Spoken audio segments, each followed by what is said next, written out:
Hello everyone, welcome to channel exam target 24। मैं हूं राम सिंह और स्वागत करता हूं आपका आपके अपने यूट्यूब चैनल पे। कैसे आप सभी? आई होप आप शानदार होंगे और आपकी जो तैयारी होगी वो बेहतरीन तरीके से चल रही होगी। इसमें हम एक नया सेशन प्रारंभ कर रहे हैं जो कि यूपी टीजीटी पीजीटी बिहार में जो टीजीटी पीजीटी होने वाला है उससे संबंधित हम इतिहास का सेशन स्टार्ट कर रहे हैं। उसमें भी सबसे पहले हम प्राचीन इतिहास शुरू कर रहे हैं, जिसमें हम चैप्टर वाइज एमसीक्यू डिस्कस करने वाले हैं जो कि काफ़ी इंपॉर्टेंट क्वेश्चन है। और यह जो राजस्थान के राजस्थान के जो टीचर हैं रवि कुलरिया, मैं उनकी एक बुक आई है उनकी, और काफ़ी अच्छी बुक है और उसी से मैंने इस क्वेश्चन को लिया हुआ है। तो आप जो है उस बुक को परचेज कर सकते हैं उनके चैनल पे जाके। उनके चैनल का नाम है इस हिस्ट्री 360, या फिर जो है आप इस प्रैक्टिस सेट को आप सॉल्व कर सकते हैं। तो चलिए शुरुआत करते हैं आज के इस महत्वपूर्ण सेशन की और लेते हैं आज के सेशन का पहला क्वेश्चन। ये हम सबसे पहले डिस्कस करेंगे हड़प्पा सभ्यता, उसके बाद वैदिक काल को हम कवर करेंगे। ऐसे ही हम उसमें टोटल 16 चैप्टर हैं, हम लोग चैप्टर वाइज इस प्रैक्टिस को सॉल्व करने वाले हैं। चलिए शुरुआत करते हैं। सिंधु घाटी सभ्यता के कच्चे माल के आयात से संबंधित निम्न स्थलों में से कौन सा सुमेलित नहीं है? इसमें पूछा जा रहा है कि कौन सा सुमेलित नहीं है। तो देख लीजिए, तांबा, क्या तांबा बहरीन से प्राप्त होता था? लाजवर्द अफगानिस्तान से, जेड स्टोन तुर्कमेनिस्तान से, या फिर जैस्पर राजस्थान से? तो जो तांबा है, तांबा बहरीन से प्राप्त नहीं होता था। तांबा जो है राजस्थान के खेतड़ी से प्राप्त होता था। आइए देख लेते हैं इस क्वेश्चन की व्याख्या देख लेते हैं। देखिए, यहाँ पे व्याख्या भी काफ़ी अच्छे तरीके से दिया गया है इस बुक में और काफ़ी अच्छी बुक है ये। मैं कोई प्रमोशन नहीं कर रहा हूँ, लेकिन जो है ये बुक की जो क्वालिटी मैं उसको बता रहा हूँ। जैसे तांबा जो है राजस्थान के खेतड़ी और ओमान से आयात किया जाता था। अ, ध्यान देने वाली बात यह है कि मेसोपोटामिया से सिंधु सभ्यता के साथ व्यापार के साक्ष्य मिले हैं। कहाँ से? मेसोपोटामिया जो है वहाँ से सिंधु सभ्यता के साथ जो व्यापार है उसके साक्ष्य मिले हैं, और वहाँ से प्राप्त अभिलेखों में ओमान के लिए मगान, बहरीन के लिए ढिलमुन शब्द इस्तेमाल किया गया है। साथ ही स्थानों की मैप लोकेशन भी थोड़ी ध्यान रखना चाहिए। जैसे ओमान और बहरीन दोनों अरब प्रायद्वीप में स्थित हैं। जो तुर्कमेनिस्तान है वो मध्य एशिया का देश है। तो जेड स्टोन के आगे मध्य एशिया भी लिखा हुआ आ सकता है, यानी कि जो जेड स्टोन लिखा हुआ है यहाँ पे आप देख पा रहे हैं, ये जो जेड स्टोन लिखा हुआ है ये अगर तुर्कमेनिस्तान है तो ठीक है, अगर तुर्कमेनिस्तान नहीं है तो मध्य एशिया का भी देश यहाँ पे लिख के आ सकता है। चलिए बढ़ते हैं अगले क्वेश्चन की तरफ। और अगला हमारा क्वेश्चन है, सिंधु घाटी सभ्यता में कच्चे माल के आयात से संबंधित निम्न स्थलों में से कौन सा सुमेलित नहीं है? सोना कर्नाटक, कार्लिनियन गुजरात, चांदी ईरान, या फिर चर्ट चनहुदड़ो?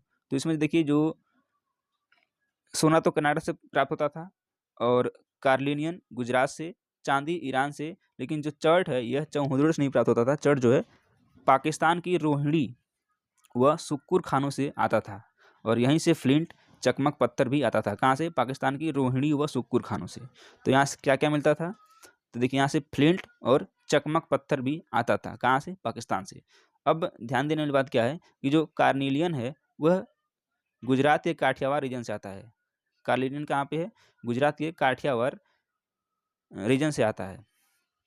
और देखिए यहाँ नोट क्या लिखा हुआ है, हड़प्पा सभ्यता की बहुत सी साइट्स गुजरात में हैं। तो मैप देखकर थोड़ा ये भी ध्यान रखने की बात है कि कौन सी कच्छ प्रांत में है और कौन सी सौराष्ट्र में और कौन सी काठियावाड़ में, और समुद्र किनारे कौन सी है वो भी ध्यान रखें। इस बुक में आपको सजेस्ट किया गया है। जुते हुए खेत के अवशेष किस हड़प्पा स्थल से मिले हैं? कालीबंगा, सोथी, राखीगढ़ी, या फिर दाइमाबाद? तो जो जुते हुए खेत के स्थल मिले हैं वह मिले हैं कालीबंगा से। ऑप्शन नंबर ए करेक्ट है। और कालीबंगा कहाँ पे है? यह राजस्थान के हनुमानगढ़ जिले में सरस्वती, जिसको घग्घर नदी भी कहते हैं, सरस्वती शुष्क नदी के बाएं तट पर स्थित है। और कालीबंगा से न सिर्फ परिपक्व हड़प्पा सभ्यता के बल्कि प्राक और उत्तर हड़प्पा सभ्यता के अवशेष भी मिले हैं।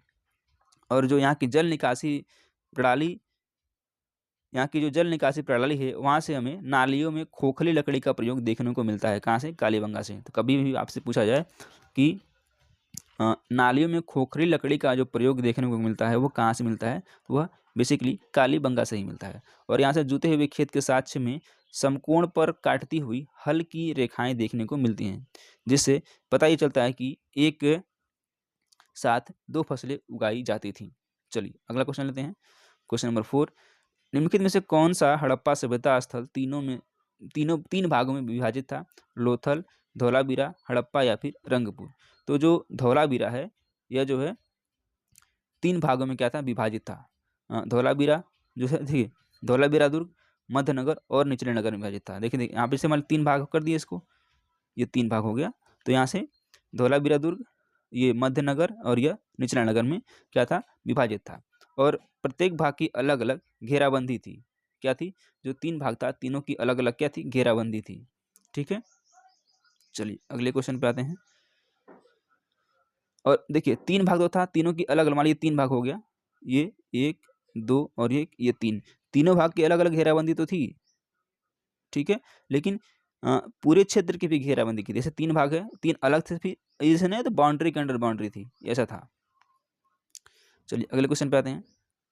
अगला जो हमारा क्वेश्चन है, धौलावीरा के संबंध में निम्नलिखित में से कौन से कथन सत्य हैं।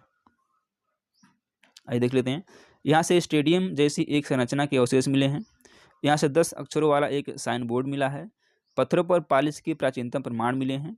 इसे 2021 में यूनेस्को द्वारा वर्ल्ड हेरिटेज साइट का दर्जा दिया गया था। इसे बताना है सत्य कौन सा है। क्या 1 2 4 सही है, 1 और 2 सही है, 1 2 3 सही, या फिर 1 2 3 और 4 चारों सही हैं। तो इसमें क्या है, ये चारों के चारों क्या हैं, सही हैं। आइए देख लेते हैं। यहाँ से स्टेडियम जैसी संरचना के अवशेष मिले हैं। बात किसकी की जा रही है, धौलावीरा की बात की जा रही है। तो देख लेते हैं। यहाँ से स्टेडियम जैसे एक संरचना के अवशेष मिले हैं, ये बिल्कुल करेक्ट है। यहाँ से 10 अक्षरों वाला एक साइन बोर्ड मिला है, ये भी सही है। पत्थरों पर पालिश के प्राचीनतम प्रमाण मिले हैं, यह भी सही है। इसे 2021 में यूनेस्को द्वारा वर्ल्ड हेरिटेज साइट का दर्जा दिया गया था, ये भी सही है। तो यानी कि यहाँ पे क्या है, चारों के चारों सही हैं। आइए देख लेते हैं कुछ इसका जो डिस्क्रिप्शन है। पालिश किए हुए सफ़ेद पत्थर के स्तंभ मिले हैं और यूनेस्को द्वारा भारत में यह 40वीं वर्ल्ड हेरिटेज साइट घोषित की गई है। जो 39वीं है वो तेलंगाना का रामापा मंदिर है, जिसको 2021 में ही वर्ल्ड हेरिटेज साइट घोषित किया गया था। इससे पहले 2019 में पिंक सिटी जयपुर को भारत का 38वां विश्व विरासत स्थल यानी कि वर्ल्ड हेरिटेज साइट घोषित किया गया था। और सितंबर 2023 में शांति निकेतन और होयसला होयसला मंदिर को विश्व विरासत स्थल घोषित किया गया है। कब, 2023 में। किसको किसको, शांति निकेतन और होयसला मंदिर को। मानसर व मानहर नदियों के बीच स्थित धौलावीरा गुजरात राज्य में स्थित है। यानी कि जो धौलावीरा है वह मानसर और मानहर नदी के बीच वाले क्षेत्र में स्थित है। यह राखी गढ़ी के बाद भारत में हड़प्पा सभ्यता का दूसरा सबसे बड़ा स्थल है। यहाँ से बड़े बड़े जलाशय मिले हैं। इन्हें संभवतः बारिश के पानी को स्टोर करने के लिए बनाया गया था। यहाँ से कांसे का हथौड़ा, गिरगिट की प्रतिमा भी प्राप्त हुई है। तो काफ़ी इंफॉर्मेटिव है ये। चलिए अगले क्वेश्चन पे आते हैं। धौलावीरा के संबंध में निम्नलिखित कथन पर विचार कीजिए। यह नगर 3 भागों में विभाजित था। इसकी खोज 1967-68 में जगपति जोशी द्वारा की गई थी। इसका व्यापक उत्खनन रविंद्र सिंह बिष्ट द्वारा 1990-91 में किया गया था। यह कच्छ के इलाके में खादिर बेत द्वीप पर स्थित है। तो चलिए देख लेते हैं क्या है। यह जो है, यह नगर 3 भागों में विभाजित था, बिल्कुल करेक्ट है। इसकी खोज 1967-68 में जगपति जोशी द्वारा की गई थी, ये भी करेक्ट है। इसकी व्यापक उत्खनन, इसको व्यापक स्तर पर जो उत्खनित किया था वह रविंद्र सिंह बिष्ट द्वारा किया गया था। कब, 1990-91 में। और यह कच्छ के इलाके में खादिर बेत द्वीप पर बसा हुआ है, ये इंपॉर्टेंट है, इसको याद रखिएगा। कभी भी पूछ सकता है कि धौलावीरा है वो किस द्वीप पर स्थित है। तो कच्छ के क्षेत्र में खादिर बेत द्वीप पर स्थित है। चलिए आगे बढ़ते हैं, अगले क्वेश्चन पे आते हैं।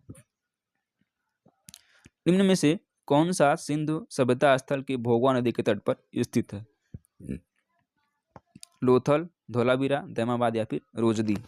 तो यह कौन सा है, यह लोथल है। कहाँ पर है, भोगवा नदी के तट पर स्थित है। और यह लोथल कहाँ पे है, गुजरात राज्य में स्थित है। तो ऑप्शन नंबर इसका ए करेक्ट हो जाएगा। आते हैं अगले क्वेश्चन पे।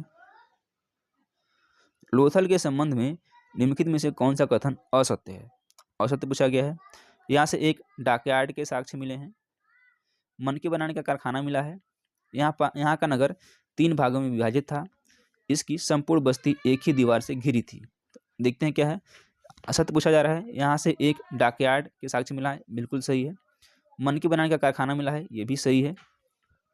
और जो यहाँ का नगर 3 भागों में विभाजित था, ये बिल्कुल गलत है। तो 3 भागों में विभाजित कौन था, अभी हमने ऊपर डिस्कस किया हुआ है। और यहाँ पर जो है इसकी संपूर्ण बस्ती एक ही दीवार से घिरी थी। ऑप्शन नंबर इसका डी करेक्ट है।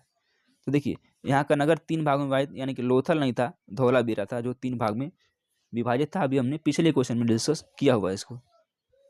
चलिए देख लिए क्या है। 3 भागों में धौलावीरा विभाजित था और लोथल का विषम चतुर्भुज के आकार का डॉकयार्ड उसके पूर्वी भाग में स्थित था। लोथल में फर्श जड़ित 12 स्नानागारों का एक समूह भी था जो मिला है। मिट्टी की मम्मी का मॉडल मिला है। कौवे तथा लोमड़ी के चित्र वाला मृदभांड, यानी कि पंचतंत्र की लोमड़ी की कहानी जैसा मिला है इसमें। कहाँ पे, लोथल में। और फारस की मुहर, गोरिल्ला की मृण मूर्ति, तांबे से बनी पशु पक्षियों की मूर्तियाँ, आटा पीसने की चक्की, रंगाई कुंड, अग्निवेदियाँ मिली हैं। कहाँ से, धौलावीरा से। इतनी चीज़ें धौलावीरा से मिली हैं। हड़प्पा सभ्यता के पतन का कारण मलेरिया जैसी महामारी किसने माना है? Sirin Ratnakar, John Marshall, KR. Kennedy या फिर अमलान घोष ने। तो जो मलेरिया जैसी महामारी है उसको के.यू.आर. कैनेडी ने माना है। ऑप्शन नंबर सी यानी कि स करेक्ट हो जाएगा। तीसरा ऑप्शन करेक्ट है। आइए देख लेते हैं। मलेरिया जो है ये कैनेडी ने माना है। बाढ़ या प्राकृतिक आपदा, इसको जॉन मार्शल, अर्नेस्ट मैके और एस.आर. राव ने माना है। तो 3 लोगों ने माना है बाढ़ या फिर प्राकृतिक आपदा। किसने किसने? जॉन मार्शल, अर्नेस्ट मैके और एस.आर. राव ने। भूकंप से जल प्लावन सुनामी, यह जो है S R. Sahni, George F Dales और राइक्स ने माना है। नदियों का मार्ग परिवर्तन, तो एच.टी. लैम्ब्रिक, जॉर्ज एफ डेल्स, माधव स्वरूप वत्स ने माना इसको।